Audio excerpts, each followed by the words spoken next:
Hello guys, welcome to my channel. तो मैं आज चैप्टर 2 को एक्सप्लेन करने वाला हूँ, जो कि डीएवी क्लास 8 एसएसटी बुक का है। तो चैप्टर 2 का नेम है natural resources, land, soil and water. तो इसको मैं आज एक्सप्लेन करने वाला हूँ, तो वीडियो को शुरू करते हैं।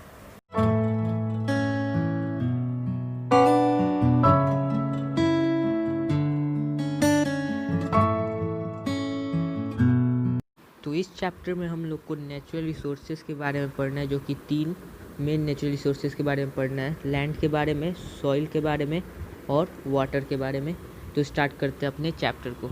तो हम लोग का जो अर्थ है उसको यूनिक प्लैनेट बोला जाता है हम लोग के सोलर सिस्टम का। ऐसा क्यों बोला जाता है? क्योंकि इस पर लाइफ सपोर्ट करता है और साथ साथ इस पर वाटर है, वो भी लिक्विड के फॉर्म में। और भी बहुत सारे कारण हैं हम लोग के प्लैनेट को यूनिक बोलने के लिए। तो यहाँ पे जो लाइफ पॉसिबल है वो किसकी वजह से है? 4 स्फीयर्स की वजह से, जो आप लोगों ने पिछले क्लासेस में पढ़ लिया होगा। तो लिथोस्फीयर, एटमॉस्फेयर, हाइड्रोस्फीयर और बायोस्फीयर, ये 4 स्फीयर्स है जो कि हम लोग के एग्जिस्टेंस के लिए बहुत ही ज़रूरी है। ठीक है, इनकी वजह से जो लाइफ है अर्थ पे पॉसिबल है। अर्थ को अगर हम लोग 2 पार्ट में बांटे, 2 पार्ट में अगर हम लोग डिवाइड करते हैं, तो वो लैंड और वाटर के पार्ट में डिवाइड हो जाता है। और जो लैंड का पार्ट होता है वो लगभग 30% है, और जो वाटर का पार्ट है वो लगभग 70% है हम लोग के पूरे अर्थ पे। ठीक है, उसके बाद हम लोग को पढ़ना है लैंड रिसोर्सेज। तो लैंड रिसोर्सेज देख लेते हैं। तो लैंड रिसोर्सेज में हम लोग को पढ़ना है कि हम लोग का जो लैंड है वो किस तरह से एक रिसोर्स की तरह काम करता है, किस तरह से हमारे लिए बेनिफिशियल है, किस तरह से हमारे लिए बहुत ही ज़्यादा ज़रूरी है। ठीक है, इसी के बारे में पढ़ना है।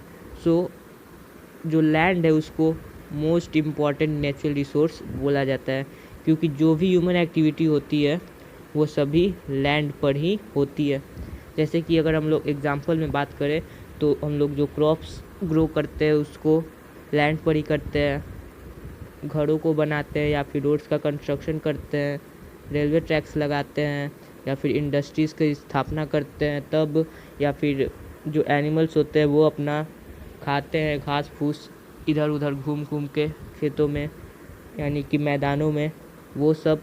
या फिर जो माइनिंग होता है, खदान में से जो निकाला जाता है मिनरल्स, सब का सब आप लोग देखेंगे तो कहाँ पे होता है? लैंड पर ही होता है। तो अगर हम लोग बहुत छोटे में बात करें, तो ऑल ह्यूमन एक्टिविटी जो कि किससे रिलेटेड होगा? फूड से, शेल्टर से और क्लॉथिंग से, सब का सब किस पे बेस्ड है? लैंड पे बेस्ड है। ओके, तो अब हम लोग को पढ़ना है आगे लिथोस्फीयर। यहाँ पे दिया हुआ है।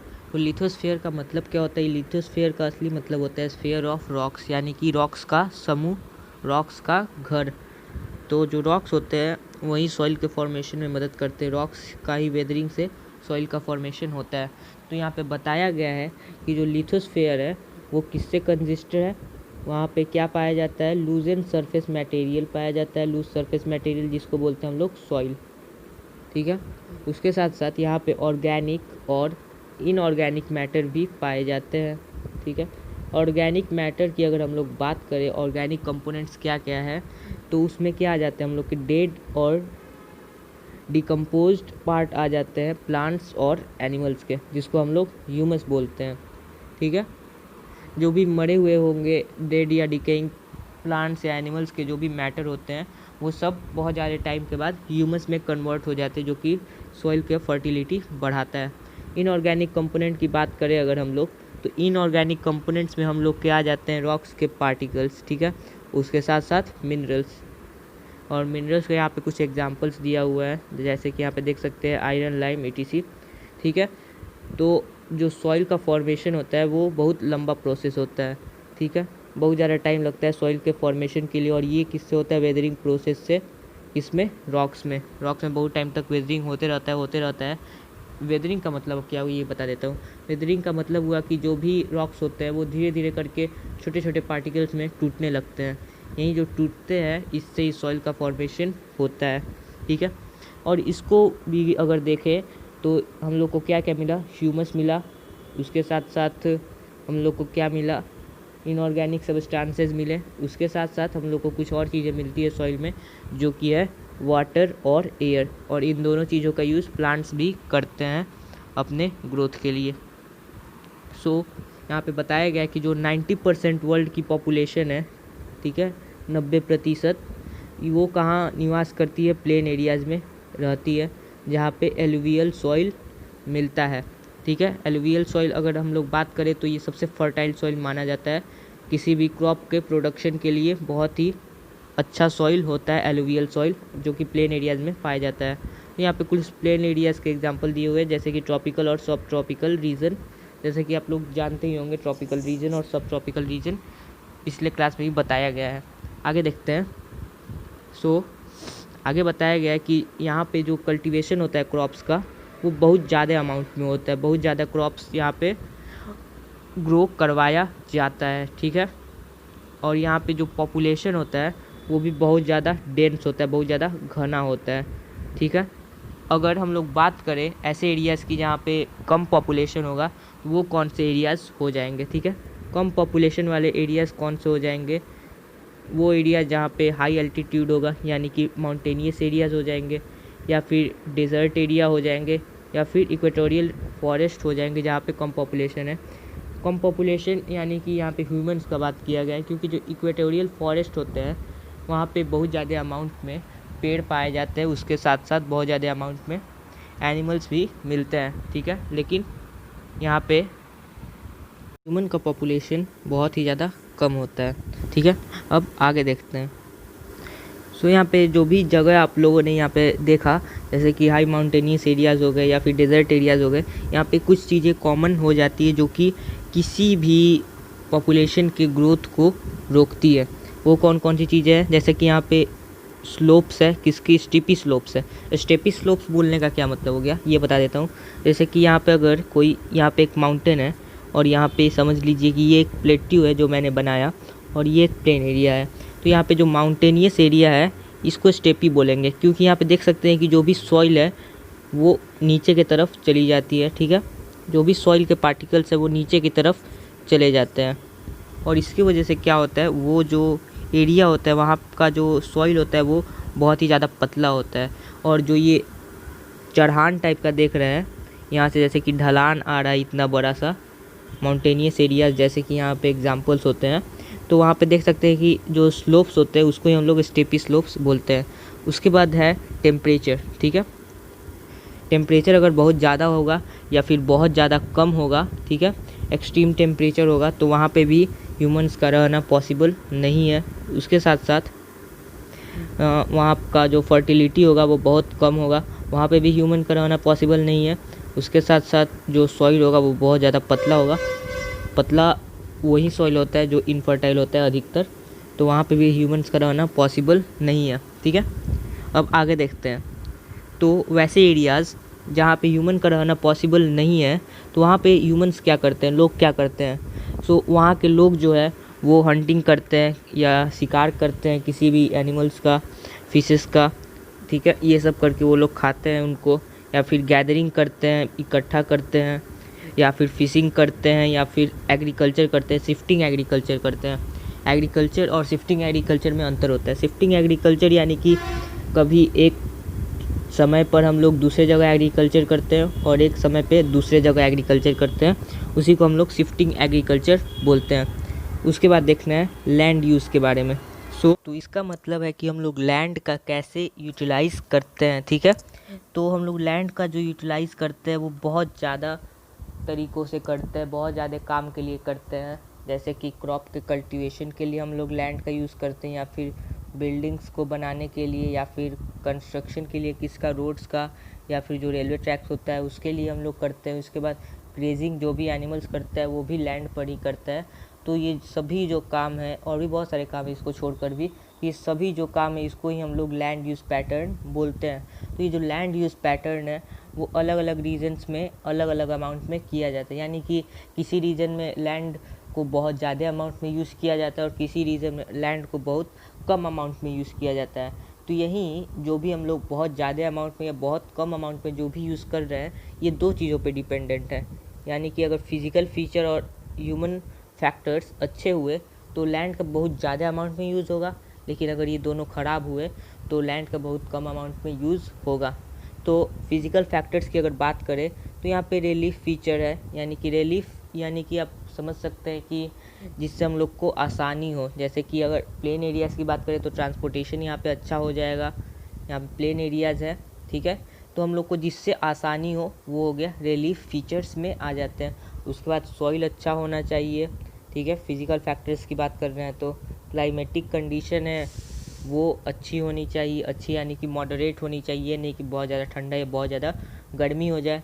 या फिर जो मिनरल रिसोर्सेज हैं, मिनरल्स वहाँ पे अच्छे अमाउंट में मिलते हैं तो वहाँ पे भी लैंड का बहुत ज़्यादा अमाउंट में यूटिलाइज़ किया जाता है। या फिर ह्यूमन फैक्टर्स की बात करें तो वहाँ डेंसिटी ऑफ पॉपुलेशन, यानी पॉपुलेशन बढ़ेगा तो लैंड को हम लोग ज़्यादा से ज़्यादा अमाउंट में यूटिलाइज़ करेंगे। या फिर जो टेक्नोलॉजी है, ठीक है, टेक्नोलॉजी और जो भी रिक्वायरमेंट है वो पीपल की बढ़ेगी तो क्या होगा, लैंड को हम लोग ज़्यादा अमाउंट में यूटिलाइज़ करेंगे, फैक्ट्रीज लगाएंगे और भी बहुत कुछ, ठीक है। तो जो यही स्टडी होता है लैंड यूज़ पैटर्न का, ये बहुत ही ज़्यादा इम्पॉर्टेंट माना जाता है, ठीक है। यही लैंड यूज़ पैटर्न का स्टडी बहुत ही ज़्यादा इम्पॉर्टेंट माना जाता है क्योंकि ये इकोनॉमिक प्लानिंग में मदद करता है किसी भी नेशन का। अब इकोनॉमिक प्लानिंग करने का क्या मतलब हो गया कि जो भी पैसे से रिलेटेड होता है, जैसे कि कहाँ पे कितने अमाउंट में फैक्ट्रीज लगानी है, कहाँ पे कौन से स्कूलों को खोलना है, ये सारा इकोनॉमिक प्लानिंग होता है, ठीक है। कि हम लोग कैसे इस शहर को डेवलप करें, कैसे इसको एडवांस सिटी बनाए, तो ये सब इकोनॉमिक प्लानिंग करके किया जाता है, ठीक है। अब हम लोग आगे देख, तो जो लैंड है वो तो बहुत ज़्यादा अमाउंट में नहीं है हम लोग के पास, इसीलिए हम लोग को इकोनॉमिक प्लानिंग करना पड़ता है। उसके बाद बताया गया है कि जो भी कंट्रीज़ होती है वो कैसे डिसाइड करती है इकोनॉमिक प्लानिंग के बारे में, इकोनॉमिक प्लानिंग आखिर करती क्यों है। तो ये लोग दो फैक्टर पे इकोनॉमिक प्लानिंग अपना करते हैं कि उन लोगों को कितना डेवलपमेंट चाहिए उस एरिया में, और दूसरा फैक्टर है कि उनके पास नेचुरल रिसोर्सेज कितने मौजूद है, ठीक है। यही दोनों फैक्टर की वजह से वो लोग इकोनॉमिक प्लानिंग करते हैं अपना, और कितने अमाउंट में इकोनॉमिक प्लानिंग करना है, कितने अमाउंट में लैंड को यूटिलाइज़ करना है, ये सब प्लानिंग वो लोग इन्हीं दो फैक्टर्स को देख के करते हैं, ठीक है। तो अगर हम लोग साइंटिस्ट की माने तो जो 33% एरिया है वर्ल्ड का वो फॉरेस्ट कवर होना चाहिए, यानी कि 33% एरिया में फॉरेस्ट होना चाहिए इकोलॉजिकल बैलेंस के लिए। लेकिन अगर प्रेजेंट में हम लोग बात करें तो सिर्फ 31.6% एरिया ही फॉरेस्ट कवर है, ठीक है। और उसमें से ही अगर हम लोग बात करें तो 93% जो एरिया है वो नेचुरली अकर्ड है, यानी कि 93% जो फॉरेस्ट का एरिया है वो लोग नेचुरली अकर्ड है, खुद से बने हुए हैं। और जो 7% है वो ह्यूमंस की वजह से है, ठीक है। और यहाँ पे देख सकते हैं कि बहुत ज़्यादा रेशियो है दोनों के बीच में, कहाँ 93% है और कहाँ 7% है, ठीक है। तो जो ये फॉरेस्ट कवर है वो सभी देशों में अनइवनली डिस्ट्रीब्यूटेड है, यानी कि कहीं पे बहुत ज़्यादा अमाउंट में फॉरेस्ट कवर है और कहीं पे बहुत कम अमाउंट में फॉरेस्ट कवर है, ठीक है। तो हम लोग का एक इम्पॉर्टेंट रिस्पॉन्सिबिलिटी यहाँ पे बन जाता है, वो क्या है, वो ये है कि हम लोग को फॉरेस्ट को कंज़र्व करना चाहिए। कैसे कि हम लोग पीपल को डिस्करेज करें कि वो लोग डिफॉरेस्टेशन ना करें, और हम लोग इनकरेज करें पीपल को, लोगों को, कि वो लोग एफॉरेस्टेशन करें, यानी कि पेड़ों को लगाए। उसके बाद डू यू नो में बताया गया है कि सूरीनम नाम का एक जगह है जहाँ पे सबसे ज़्यादा फॉरेस्ट कवरेज है वर्ल्ड का, ठीक है। और दूसरे डू यू नो में बताया गया है कि तो इंडिया जो है उसके पास मैक्सिमम एरिएबल लैंड है, followed by USA and China. Arable land कहने का मतलब है कृषि के लिए जो लैंड होता है, कृषि के लिए कृषि योग्य जो लैंड होता है वो इंडिया के पास है, followed by USA and China. यानी कि यूएसए के पास सबसे ज़्यादा एरिएबल लैंड है कृषि करने के लिए, चाइना के पास दूसरे नंबर पर है और इंडिया उसमें तीसरे नंबर पर आता है, ठीक है।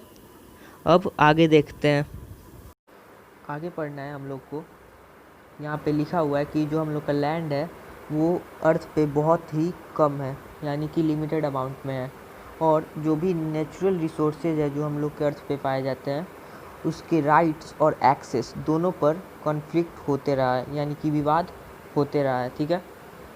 और बहुत सारे सेक्टर्स के बीच में इसके वजह से कंपटीशन भी होते रहा है, ठीक है। जैसे कि अगर बात करें कि एग्रीकल्चर सेक्टर के और दूसरे सेक्टर्स के बीच में लैंड यूज़ पर कॉन्फ्लिक्ट होते रहा है, कंपटीशन होते रहा है कि इस लैंड का यूज़ एग्रीकल्चर के लिए होना चाहिए या फिर दूसरे चीज़ों के लिए होना चाहिए। इसके साथ साथ लैंड जो है उसके साथ साथ सॉइल इरोजन होता है लैंड पर, उसके साथ साथ डिग्रेडेशन होता है। डिग्रेडेशन करने का मतलब है जैसे कि ये एक समझ लीजिए कि ये एक लैंड है, ठीक है, ये लैंड का इतना मोटा दिया हुआ है। अब इससे क्या होगा कि पानी आएगा और ये इतना खोखला हो जाएगा, इसका मतलब कि यहाँ पे डिग्रेडेशन हुआ है, ठीक है, इतना खोखला हो जाएगा, यानी कि इसका कुछ शेप इस टाइप का हो जाएगा, यानी कि बोल सकते हैं यहाँ पे डिग्रेडेशन हुआ है, ठीक है। आगे और डेफोरेस्टेशन, ठीक है, इन सब से लैंड को सफ़र करना पड़ता है। आगे देखते हैं, तो हम लोग के लिए बहुत इम्पॉर्टेंट बन जाता है कि हम लोग किसी भी लैंड का ऑप्टिमम यूटिलाइजेशन कर सके, ऑप्टिमम यूज़ कर सके, ठीक है। उसकी वजह से क्या हो कि प्रेजेंट और फ्यूचर जो दोनों के लिए वो बेनिफिशियल हो, ठीक है। उसके बाद है लैंड मैनेजमेंट है, वो एक बहुत ही अच्छा अप्रोच किया गया है किसके लिए, इकोसिस्टम को बैलेंस करने के लिए, उसके साथ साथ हमारे जो भी प्रोडक्शन होते हैं उसके लिए। जैसे कि क्या होता है कि जो भी हम लोग का सोशल और इकोनॉमिकल नीड है वो दोनों इस लैंड मैनेजमेंट से पूरे किए जा सकते हैं, इसीलिए लैंड मैनेजमेंट को इंट्रोड्यूस किया गया है जो कि बहुत ही ज़्यादा बेनिफिशियल है। ओके, तो इसके बाद पढ़ना है हम लोग को सॉइल रिसोर्सेस के बारे में। तो हम लोग का जो लार्ज पार्ट है तो वो किससे कवर है, सॉइल से कवर है, ठीक है। और अगर हम लोग सॉइल को रिसोर्स की तरह से देखें तो ये बहुत ज़्यादा इम्पॉर्टेंट है किसके लिए, फार्मर्स के लिए, क्योंकि जो भी एग्रीकल्चरल प्रोडक्शन होता है वो किस पे डिपेंडेंट होता है, सॉइल के फर्टिलिटी पे डिपेंडेंट होता है। जितना ही ज़्यादा कवरेज होगा सॉइल का और उसका फर्टिलिटी जितना ही ज़्यादा होगा तो उसका एग्रीकल्चरल प्रोडक्शन भी बहुत ज़्यादा होगा। और दूसरी तरफ अगर देखें तो अगर सॉइल का कवरेज बहुत ही ज़्यादा कम होगा और जो उसका फर्टिलिटी होगा वो भी बहुत ज़्यादा कम होगा तो एग्रीकल्चरल प्रोडक्शन भी बहुत ज़्यादा कम हो जाएगा, ठीक है। तो हम लोग यहाँ से क्या पता कर सकते हैं, जो हम लोग ने अभी पढ़ा, तो इससे हम लोग ये पता कर सकते हैं कि थिक लेयर होगा अगर फर्टाइल सॉइल का तो वो प्लांट के ग्रोथ के लिए बहुत ही ज़्यादा बेनिफिशियल होगा। इनडायरेक्टली अगर देखें तो एनिमल्स जो है वो भी सॉइल पर डिपेंडेंट होते हैं, ठीक है, अपने कोई भी नीड्स को सेटिस्फाई करने के लिए। जैसे कि सॉइल जो है वो न्यूट्रिएंट्स देता है प्लांट्स को और प्लांट्स को ही हम लोग खाकर, प्लांट्स को ही जो बहुत सारे एनिमल्स होते हैं खाते हैं, प्लांट्स के प्रोडक्ट को खाते हैं, तो वो इनडायरेक्टली डिपेंडेंट होते हैं किस पे, प्लांट्स पे, और प्लांट जो है डिपेंडेंट होता है सॉइल पे। तो देख लीजिए यहाँ पे एक चेन बन रहा है, ठीक है। आगे बताया गया है कि सॉइल है वो शेल्टर देता है बहुत सारे इंसेक्ट्स और एनिमल्स को, जैसे कि रैट्स हो गया, स्नैक्स हो गया, उसके बाद एंड्स हो गए, अर्थ वॉर्म हो गए, और भी बहुत सारे हैं। उसके बाद बताया गया है कि सॉइल ब्रिक्स बनाने में और पोट्री बनाने में, पोट्स बनाने में मदद करता है। ब्रिक्स यानी कि जो भी ईंट होता है उसको बनाने में मदद करता है। उसके बाद बताया गया है कि सॉइल के फॉर्मेशन को कौन कौन से फैक्टर्स अफेक्ट करते हैं, ठीक है। तो सॉइल के फॉर्मेशन को 5 फैक्टर्स इन्फ्लुएंस करते हैं। पहला है पेरेंट्स रॉक, दूसरा है टोपोग्राफी, तीसरा है क्लाइमेट, चौथा है वेजिटेशन कवर और पांचवा है टाइम। ओके, तो इसके बारे में हम लोग को पढ़ना है, तो स्टार्ट करते हैं। सबसे पहला है पेरेंट रॉक, ठीक है। तो पेरेंट रॉक कहने का क्या मतलब हुआ, सबसे पहले ये समझ लेते हैं, ठीक है। पेरेंट रॉक कहने का मतलब हुआ कि जो भी रॉक्स होते हैं जिससे सॉइल बनता है उसको हम लोग पेरेंट रॉक बोलते हैं। जैसे कि अगर ये एक बड़ा सा रॉक है और इससे कुछ अमाउंट में कुछ भी वेदरिंग होने से इस रॉक के कुछ अमाउंट में निकलता है इससे रॉक्स का पार्टिकल्स, तो ये हो जाएगा पेरेंट रॉक, ठीक है। ऐसे आप लोग इसको समझ सकते हैं। तो पेरेंट रॉक बोलते हैं उस ओरिजिनल रॉक को जिससे सॉइल फॉर्म हुआ रहता है। इस प्रोसेस से, वेदरिंग के प्रोसेस से, वेदरिंग का प्रोसेस मैंने पहले ही बताया कि जो भी बड़े रॉक्स होते हैं वो छोटे छोटे पार्टिकल्स में जब टूटते हैं तो उसको ही वेदरिंग प्रोसेस बोलते हैं, ठीक है। तो इसी को हम लोग पेरेंट रॉक बोलते हैं। जो भी ओरिजिनल रॉक होते हैं जिससे सॉइल फॉर्म होता है उसको ही पेरेंट रॉक बोलते हैं। जैसे कि ब्लैक सॉइल है इंडिया में जो मिलता है वो किससे होता है, वो लावा रॉक से निकलता है। यानी कि लावा रॉक जब टूटता है छोटे छोटे पार्टिकल्स में तो ब्लैक सॉइल का फॉर्मेशन होता है। उसके बाद टोपोग्राफी, टोपोग्राफी करने का मतलब है जो भी टोपोग्राफिक वेरिएशंस होते हैं, जैसे कि कहीं पे माउंटेनियस एरिया हो गए, कहीं पे प्लेट्यू हो गए, ठीक है, यही सब होता है। तो टोपोग्राफिक वेरिएशन होते हैं, जैसे कि माउंटेनियस एरिया कहीं पे है, कहीं पे प्लेट्यू है, कहीं पे प्लेन है, तो वो सॉइल के थिकनेस को इफ़ेक्ट करता है। जैसे कि अगर माउंटेनियस एरियाज़ के बारे में बात करें तो वहाँ पे स्टेपी स्लोप्स होते हैं। स्टेप स्लोप्स बोलने का क्या मतलब हुआ, ठीक है, इसको मैं बता देता हूँ अच्छे से। जैसे कि अगर ये माउंटेन है, ठीक है, और ये अगर प्लेट्यू है और ये प्लेन है, तो यहाँ पे देख सकते हैं कि जो माउंटेनियस एरिया है इसका जो ये ढलान है, इतना बड़ा सा ढलान है, तो इसको हम लोग स्टेप बोल सकते हैं, ठीक है। अगर यहाँ से देखेंगे तो ये ढलान है और यहाँ से देखेंगे तो ये चढ़ान है, ठीक है, चढ़ने का वाला पार्ट है। और यहाँ पे प्लेट्यू में भी ये देख सकते हैं, यहाँ पे भी ढलान है, ठीक है, तो ये बोल सकते हैं आप इसको कि ये स्टेपी एरिया है, ठीक है। और यहाँ पे क्या होता है कि जो सॉइल के पार्टिकल्स होते हैं वो भी एक जगह पे ठहर नहीं पाते और ये नीचे की तरफ गिर जाते हैं, ठीक है। अब आगे देखते हैं, तो यहीं पे बताया गया है कि जो भी माउंटेनियस एरियाज होते हैं वहाँ पे स्टेपी स्लोप्स पाए जाते हैं, और साथ साथ उनका जो टॉप लेयर होता है सॉइल का वो सैलो होता है या फिर पतला होता है, ठीक है। और दूसरे तरफ बात करें जेंटल स्लोप्स के बारे में। जेंटल स्लोप्स यानी कि अगर यहाँ पे देख सकते हैं, यहाँ पे मैं जैसे कि बना रहा हूँ तो ये प्लेन एरिया हो गया, ठीक है। यहाँ पे देख सकते हैं कि यहाँ पे कोई भी ढलान नहीं है, तो यहाँ पे हम लोग बोल सकते हैं कि ये जेंटल स्लोप है, ठीक है। तो यहाँ पे क्या होता है, यहाँ पे जो सॉइल का कवरेज होता है वो बहुत ज़्यादा मोटा होता है, ठीक होता है सॉइल का कवरेज, ठीक है। और इसको अगर हम लोग एग्जाम्पल के रूप में समझने की कोशिश करें तो northern plains of India, northern plains जो इंडिया में मिलते हैं उसका सॉइल ठीक होता है एज़ कम्पेयर टू हिमालयाज़, ठीक है। अगर माउंटेन रेंज के बारे में बात करें और रिवर वैलीज़ के बारे में बात करें तो उनके पास क्या होता है, थिक सॉइल होता है। माउंटेन में क्या होता है, कम होता है सॉइल, यानी कि थिन सॉइल होता है, पतला सॉइल होता है। और रिवर में क्या होता है, रिवर वैलीज़ यानी कि प्लेन्स के बारे में बात किया गया है, वहाँ पे क्या होता है, जो सॉइल होता है वो मोटा होता है, यानी कि बहुत ठीक होता है वहाँ का सॉइल। उसके बाद है क्लाइमेट। क्लाइमेट कैसे इन्फ्लुएंस करता है, जैसे कि बहुत ज़्यादा टेम्परेचर होता है और रेनफॉल, ये दोनों चीज़ें हैं, जैसे कि टेम्परेचर और रेनफॉल दोनों क्लाइमेट को डिसाइड करती है, ठीक है। तो ये दोनों जो चीज़ें है वो सॉइल के फॉर्मेशन में भी मदद करती है। वो कैसे करती है वो मैं बताने वाला हूँ। जैसे कि जो टेम्परेचर और रेनफॉल है वो सॉइल के फॉर्मेशन को इफ़ेक्ट करती है, ठीक है। जैसे कि हाई टेम्परेचर और एक्सट्रीम रेनफॉल जब होता है तो उसकी वजह से वेदरिंग का जो प्रोसेस होता है वो बहुत ज़्यादा तेज़ हो जाता है। कैसे होता है वो बताता हूँ। जैसे कि राजस्थान के एरिया में बहुत ज़्यादा एक्सट्रीम टेम्परेचर होता है, यानी कि रात में बहुत कम टेम्परेचर हो जाएगा और डे टाइम में बहुत ज़्यादा टेम्परेचर हो जाएगा। तो वहाँ पे जो रॉक्स है वो एक्सपैंड और कॉन्ट्रैक्ट करते रहते हैं, यानी कि वो उन लोग का जो पार्टिकल है वो एक्सपैंड करेगा किसी टाइम पे और किसी टाइम पे उनमें कॉन्ट्रैक्शन होने लगता है।